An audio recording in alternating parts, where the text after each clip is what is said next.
Le denier de culte, souvent perçu comme une contribution financière annuelle faite par les fidèles à leur église, joue un rôle crucial dans le financement de la vie religieuse. Mais au-delà de l'aspect financier, c'est un engagement spirituel, une manière pour les croyants de participer activement à la mission de leur communauté religieuse. Mariam Biramba pour plus d'explications. L'Église vit des dons de ses fidèles et parmi ces dons, il y a le denier du culte, un engagement spirituel et financièrement solidaire que paient les catholiques durant ce carême. Et le denier de culte, donc, c'est l'équivalent du salaire d'une journée. Bon, certains peuvent maintenant prendre le mois et calculer, prendre 30 jours, prendre le salaire divisé par 30 jours, mais si je peux dire ça en wolof, yéene bi moo ci am solo.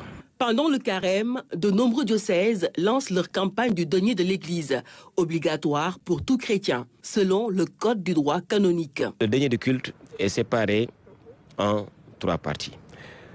Donc, le premier tiers reste dans la paroisse, le deuxième tiers reste au diocèse et le troisième tiers va au Vatican, qui les collectera pour les redistribuer là où le besoin se fait le plus sentir. Le denier de culte, une expression de la solidarité chrétienne, un acte de charité qui soutient non seulement le service du culte, mais aussi l'œuvre apostolique de l'Église. Chaque structure, en fait, a besoin de ressources, a besoin d'argent pour fonctionner.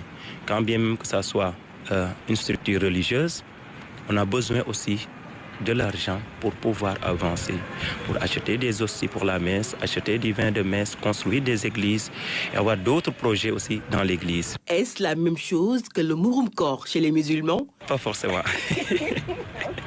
Pas forcément. Comme je l'ai dit, le terme le plus adéquat pour parler en langage terre à terre, c'est de dire c'est l'impôt de l'église que chaque fidèle, comme aujourd'hui, que le citoyen doit à l'État. Le fidèle peut-il recevoir des sanctions de la part de l'Église s'il ne s'acquitte pas du denier de culte? Humainement, il n'y a pas de sanctions. Côté spirituel maintenant, bien sûr, le cœur qui s'ouvre à Dieu et qui donne ouvertement a toujours une récompense. Plus qu'un simple acte de charité, le denier du culte est un témoignage de foi et d'engagement.